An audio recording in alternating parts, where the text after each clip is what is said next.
From the University of Leicester in the United Kingdom, this is Glenn Fulshire with another issue of Language Testing Bytes. The assessment of aviation English has become something of an icon of high-stakes assessment in recent years, and there has been a rush of publications around the design of tests for air traffic controllers and pilots. In 2010, the International Language Testing Association worked closely with the International Civil Aviation Organization to create a test endorsement system, which shows how closely safety is associated with language proficiency in this particular industry.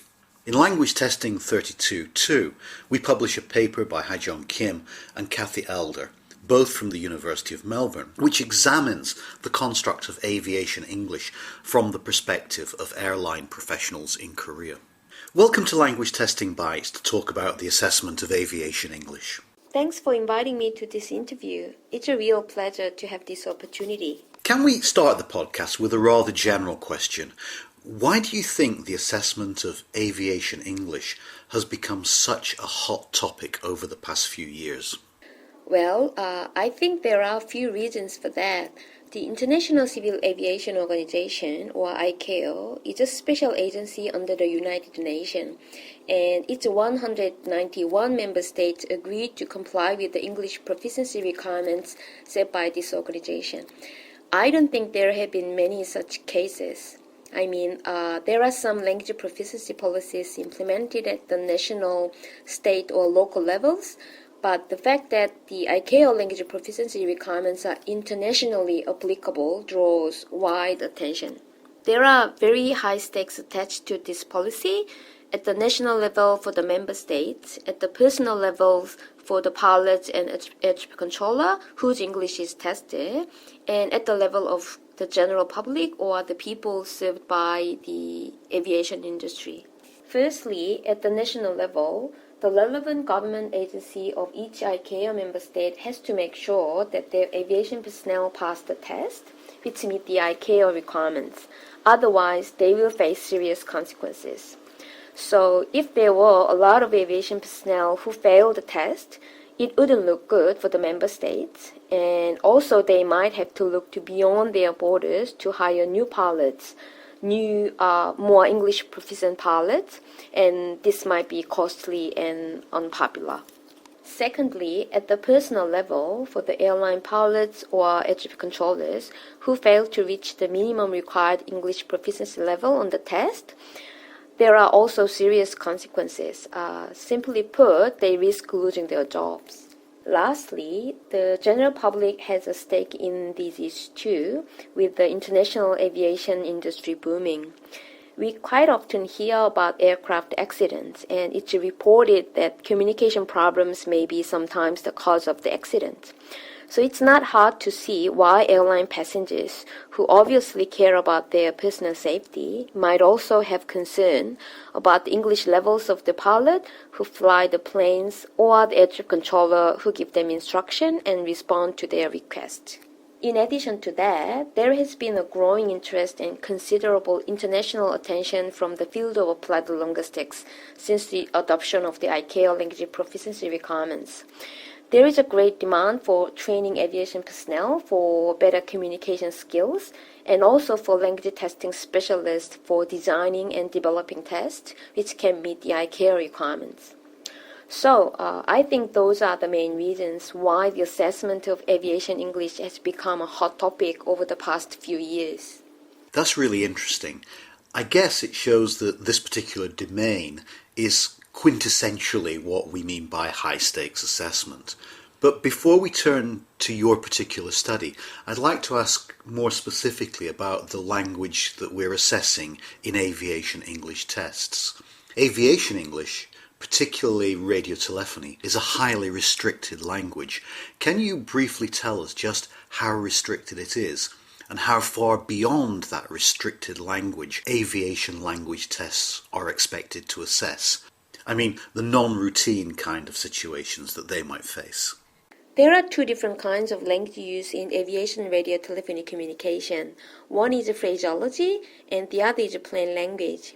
Phraseology is, as you said, extremely restricted in terms of register. So it's a special language with a restricted repertoire of words and phrases. For example, I will say something to you in phraseology which you probably won't understand, and then I will explain it to you. Korean Air 9832 Incheon Tower, taxi to holding point 1816 via Mike then Mike 19er. This is an instruction transmitted from an air traffic controller in aerodrome control at the international airport in Korea to a Korean Air pilot.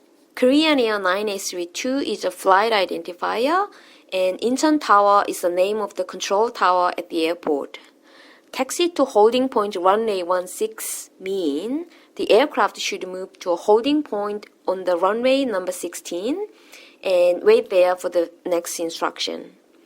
Via Mike then Mike 19er are the names of taxiways spelled out and pronounced according to radio telephony spellings and conventions. So phraseology is very restricted and context and procedure dependent. Plain English, on the other hand, is a way of using English effectively in the airspace when phraseology is unavailable. According to the ICAO, it should be delivered in the same clear, concise, and unambiguous manner as phraseology. However, there are no examples, situations, or detailed description of plain English, so the definition is open to subjective interpretation. The phraseology repertoire is large enough for most pilot-controller communication. And also, there are ways of dealing with frequently occurring non-routine situations which become habitual for many in-service pilots and air traffic controllers. For instance, for non-routine situations caused by severe weather, congested traffic, change of course, and delayed operation, certain phrases and conventions of plain English are available, which are learned and automatized. So, these more predictable features of plain English use become incorporated in the routinized special language. But as we know, things are not always predictable in aviation, and although plain English is required in unpredictable situations, such as running low on fuel or a health problem with a passenger, it's hard to judge if it's plain enough, since there is no standard for judgment. What often happens is that aviation personnel who are proficient in English use more general English, often full of colloquialism and superfluous information, or without knowing that they are doing so, or without realizing that their general English could hamper their interlocutor's understanding. The problem for the design of aviation English tests is how to define the construct. Clearly, both phraseology and plain English use should be tested to meet the ICAO requirements, but it's hard to know where plain English stops and general English starts, and this poses a problem. Knowing general English does not necessarily mean that one knows how to speak plainly, and using general English in the aviation context is often inappropriate. A test of general English alone is therefore not valid for aviation purposes. Let's come to your study. I suppose that one of the basic arguments you put forward is that if a test is going to be used to certify someone as proficient in a domain like aviation English, it has to have buy-in of all stakeholders. Now that includes the test takers, which in this case would be pilots and air traffic controllers. Why do you think this? Why does their view matter on what constitutes proficiency in this context? One reason why their view matters has to do with the expertise. The Korean pilots and air traffic controllers who are informants in my study are not just test takers, but also experts, in the sense that they probably know more than the average language tester or apply the longest about how communication works in aviation and what makes it effective or ineffective. And the same would apply in other professions like medicine, for example. And that's why it is accepted practice in the field of language for specific purpose to consult a domain expert when constructing or evaluating a language test for a specific professional purpose. In our study, the insights from the aviation experts suggest what matters most for radio telephony communication is, thorough observance of the prescribed convention, professional knowledge, and also strategic skills to deal with aviation personnel with different levels of expertise and English proficiency. Let me just elaborate one of these aspects, the importance of professional knowledge. The Korean aviation specialists view expertise as crucial, and their expertise is built up during the course of their career. Lack of knowledge inevitably leads to inability to communicate enough information, clear information, or the right kind of information. Content knowledge and specific purpose language use cannot really be separated. And the informants in my study were quick to point out that younger pilots, while they tend to have a greater general English proficiency, were often less able to understand an instruction or communicate a problem than those who were more experienced. In this regard, it's an irony that senior members of the aviation industry with expertise and many years of experience were at risk of losing their jobs because they had relatively lower general English proficiency than their younger and relatively inexpert counterparts. This was one of the reasons for the Korean aviation personnel's objection to the ICAO proficiency testing policy. If they had been consulted at the test design stage, and if a more appropriate test of their ability to use language in the professional domain had been developed, there might have been less resistance. So I would say that when we are assessing ability to communicate in a specialized domain like aviation, it's important to consult test takers who are well placed to assist with domain definition. The consequences of not doing so may be serious, both politically, as was the case in Korea, and also in terms of test validity. The test score may not be very meaningful or useful. The question of how the insight from aviation experts can feasibly be incorporated in a language test was not directly addressed in my study. But what the study makes clear is that the traditional task and criteria used on tests of general proficiency cannot capture the key aspects of communication in this professional setting where language use is highly specialized and closely linked to professional knowledge. In your study, you're focusing on one particular test, the English Proficiency Test for Aviation, which is used to implement ICAO policy in Korea. Can you tell us how you went about investigating stakeholder perceptions of the test and what this told you about the validity of this particular test for its stated purpose? In the articles you can read in this issue of language testing, we used questionnaires administered to a large sample of aviation personnel and follow-up interviews to give informants a chance to expand on their questionnaire responses. The topic covered were the Korean aviation personnel's perception of the ICAO policy and its relevance to the requirements of radio telephonic communication, their perception of the test administered in Korea, and their views on the important qualities of pilot-controller communication, including their opinions on what differentiates the communicative behavior of native and non-native English-speaking aviation personnel. I coded the responses thematically using a grounded theory approach. I should add that findings reported in this paper are part of a larger PhD study, and in that study, I also used actual recorded discourse samples we got from the air traffic control tower and centers. So these samples were from a non-routine situation in aviation where a problem had arisen. I played this back to focus groups of aviation specialist informants and asked them to say what was good or bad about communication between pilot and air traffic controller and what went wrong in their opinion.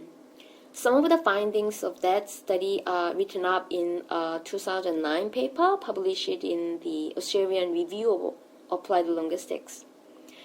Triangulation of the three set of findings from the focus group feedback, from the questionnaires, and then the interviews gave me a good sense of what aspect of communication was seen as important for aviation and what the problems were with the current test. especially with regard to the validity of the Korean test or the ICAO's espoused construct of radio telephony communication. Most of the questionnaire participants responded negatively, saying the test didn't adequately reflect communicative competence in radio telephony communication. Okay, so one of the key findings is that the test takers, who are all experienced professionals, don't think that there's a match between the test tasks and the situational and interactional reality of radio telephony. Can you give us one specific example to illustrate this? I mean, give us one particular task on the test and explain why this doesn't really elicit language that can lead to useful domain-specific inferences. The test in general asks people questions which require professional knowledge, but does not require them to communicate in the way they normally communicate in the aviation context. For example, the test takers have to answer questions like, what's the difference between flying a simulator and flying a real airplane? Or what do you usually talk about in the cockpit during long flights? Or respond to a statement like, some experts believe that twin-engine airplanes are safer than four-engine airplanes. Which of the two do you think is safer?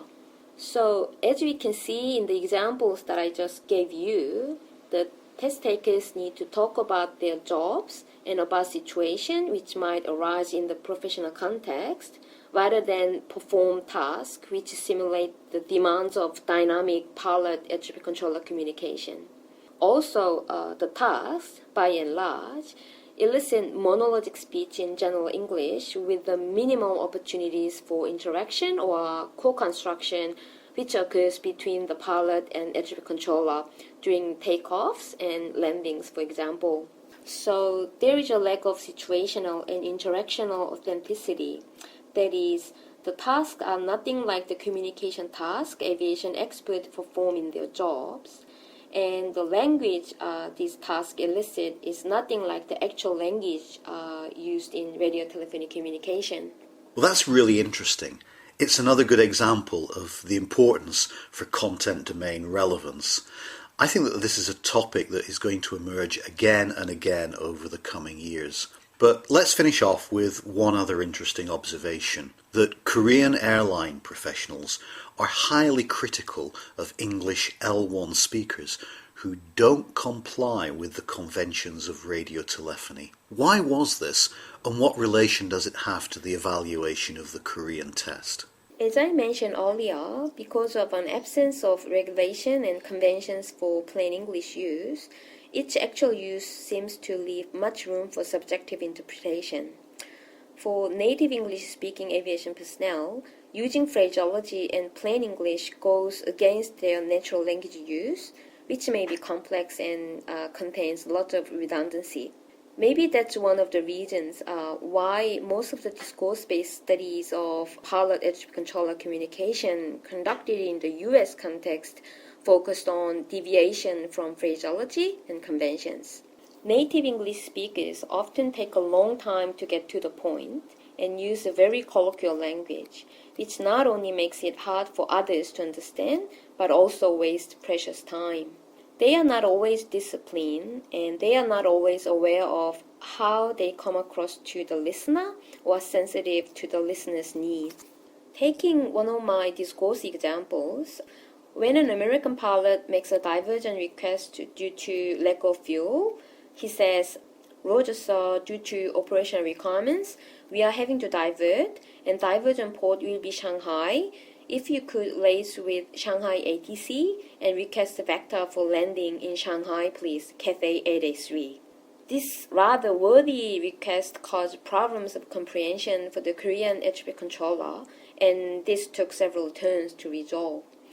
My aviation informants told me that complex wording was unnecessary and would be replaceable with 9 words in standard phraseology. Request diversion to Zulu Sierra Papa Delta Cathay 883. The Korean test is based on general English use and assessed according to the ICAO General Proficiency Criteria. It would therefore probably reward rather than to penalize this kind of inefficient communication.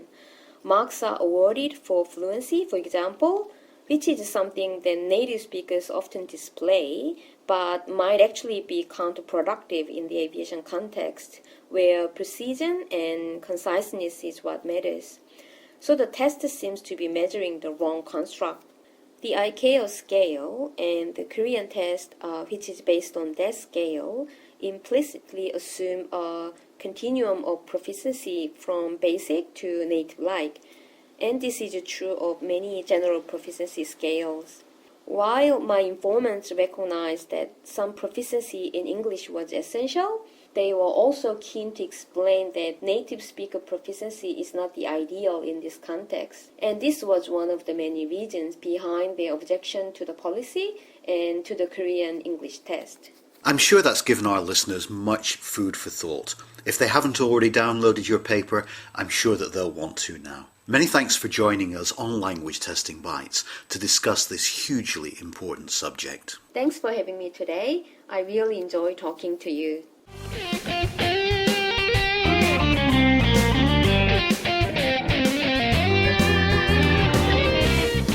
Thank you for listening to this issue of Language Testing Bytes. Language Testing Bytes is a production of the journal Language Testing from Sage Publications. You can subscribe to Language Testing Bytes through iTunes, or you can download future issues from ltj.sagepub.com or from languagetesting.info. So, until next time, we hope you enjoy the current issue of Language Testing.